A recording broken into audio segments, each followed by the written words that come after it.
I'm not liking this. I'm not liking this because I have Vinicius. He has Mbappé. They want him to score. They're being they're facilitating everything. They had to. He went a couple matches without scoring. Suddenly the vibe is off. So yeah, it's nice to give it to him. First La Liga goals. Yeah. I hope it stops. I hope this is the end of it. Okay. He got his goals. And Well, here's a look at the goals. The first one was actually Yeah, the first one, the run-in, was incredible. lovely. oh, Look the at heel this flick back was heel. I know. unbelievable. Ridiculous. I know. And this was all started by a Brahim Diaz run into the attacking third. Brahim, every time he comes off the bench, he is looking good. I mean, look, you're not, if you're Valverde, you're not going to be able to replace Cruz, but if you do stuff like that, you'll certainly remind me of him a little bit. So then here's the second one, which was a PK. So Vini goes down, and then Technically. That was it was like one of those borderline. Yeah. The goalie with his left foot catches him before. Vini's looking for contact. But Sure. what did you make of this moment? Vini basically handing Mbappe the PK. We You had take so it. many You questions take it. about the management of egos in a dressing room like Real Madrid and how Ancelotti was going to deal with, oh, I play here, this person plays here. The fact that Vinicius, with so much generosity, handed the ball over, it was an act of altruism because he knew Mbappe needed that. He had already scored. Vini could have been like, okay, he got his goal, but let me get mine. He handed it over. That means that egos are secondary. Everybody has egos when they play at Real Madrid. Of freaking course, I'd be the most annoying person if I played at Real Madrid. But You already are. yeah, imagine if I played for Real Madrid and I Wow. was good. They take a backseat. It's a team first always, and that's great to see. I'm going to say that maybe it's also a bit more calculated than that. I think it's a smart move if you're Vinicius Jr. There's a lot of questions as to primarily how you're going to handle this new alpha that has just walked in. I think it's smart to hand it off. It takes a lot of the pressure off you and takes a lot of the eyes off you. But at the end of the day, he still does it, so I'm going to accept it as altruism. I feel like Because I think he's a great player. I think it's more candid than you're making it. Of course, it's calculated, but it's the way that they act, the dynamic that you can genuinely tell that he wants it for Mbappe. It cools a lot of the embers of the questions about what is the chemistry of these front three. Now, all of a sudden, that calms that conversation down, and you can move beyond that. Okay, so we're okay with the chemistry. Vinny doesn't need the penalty. You know, for Vinny, he's like, if I want to score, I'm going to do it myself. I created the penalty, so for me, I think it's more important to help him with the pressure and ease his mind and also show, like, this isn't a competition between us. Right. Which is, I think, the real important, if you're pulling back the curtain, to know that Vinny Jr. doesn't see him as competition, that is really important. It sets the tone for the whole group. Yeah. Because everyone's probably thinking deep down, how does Vinny Jr. really feel about Kylian Mbappe? Or Rodrigo. But more so, Endrick. you're talking about the star, and that's Vinny Jr. Yeah. How does he feel about it? And now this is, you and me, we're together in this, and I'm going to help you, and he probably expects it to come back, which In recent will past, see. Real Madrid they've done a really good job for all the controversy that could surround them.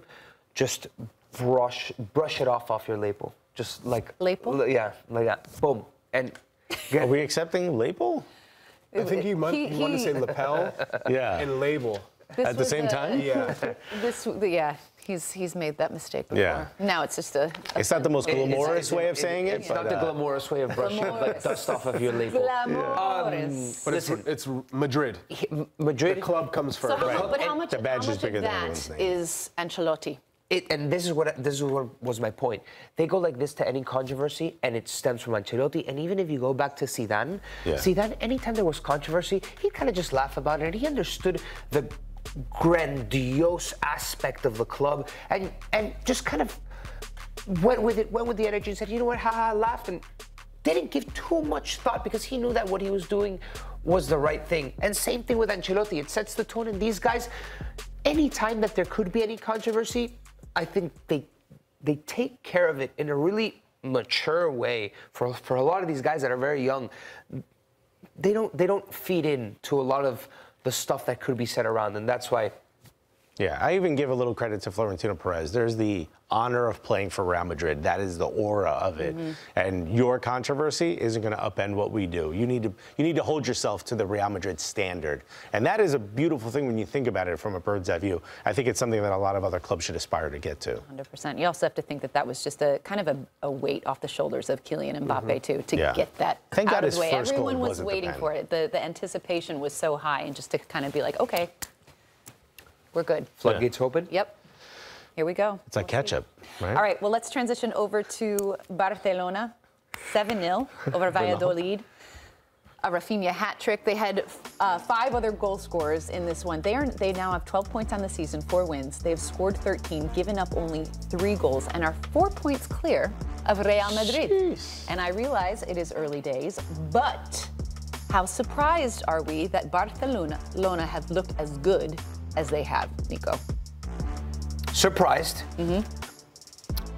It might have taken a little bit longer in many of our eyes, but they're cooking, they're clicking. And I think a big part of that is Dani Olmo. Lamine Yamal, from months before, the Euros gave him so much maturity, knowing that he could burden a lot of this responsibility and be like, I'm the guy now. Tracking back, going forward, being dynamic, playing in between lines, being vertical, incisive. It's come together. You need to give credit to Hansi Flick for figuring it out very quickly. And Robert Lewandowski looks as fit as ever. So, and Raphinha, who we're like casting him aside because they wanted Nico Williams. He scores his first hat trick of his career. Kudos to this guy right here because he figured it out. And that was vintage Barca. Let's remember, Valladolid barely lost to Real Madrid. Barely. When you see, there was that note, 7 different goal scorers through 4 matches played. What does that tell you, Charlie, about the way Hansi Flick has approached this season, and how is he getting that kind of production from so many different players? I think when you're looking at the squad, the depth, the creativity, the way that they pressure generates opportunities for the entire front line. And Raphinha, if anyone has a point to prove of, hey, because he was rumored to be leaving to make room for other players who they wanted to bring in. I think Raphinha is a top talent, and he's showing it with this season so far. And when you throw in Lewandowski, now motivated with Hansi Flick in that relationship, and Lamine Yamal, I mean, he does it for Spain. We're talking about, this is a generational talent. Hansi Flick and what he's been able to do is the top line item for me. Second, though, is Lamine Yamal's continued advance, continued maturity. He's got 10 assists on his career. It took Messi 20 years old to do that. He's done it at 17. Nice. And I'm not necessarily saying that makes him better than Messi in any way, stretch the imagination, but you're finding someone who's now taking the mantle again, another youth player that says, I'm good enough to be that man. That's incredible. But Barca have had that type of player that many people said, okay, he's the next guy from La Masia. Case in point, Ansu Fati, and it didn't work out. But you can tell that Lamine is different. Yeah, we know this isn't his ceiling. We know there's more to come. It's incredible. How close is the gap between Real Madrid and Barcelona at this point? It's close. Yeah. I would say there's no gap. Any of them could be LaLiga champions.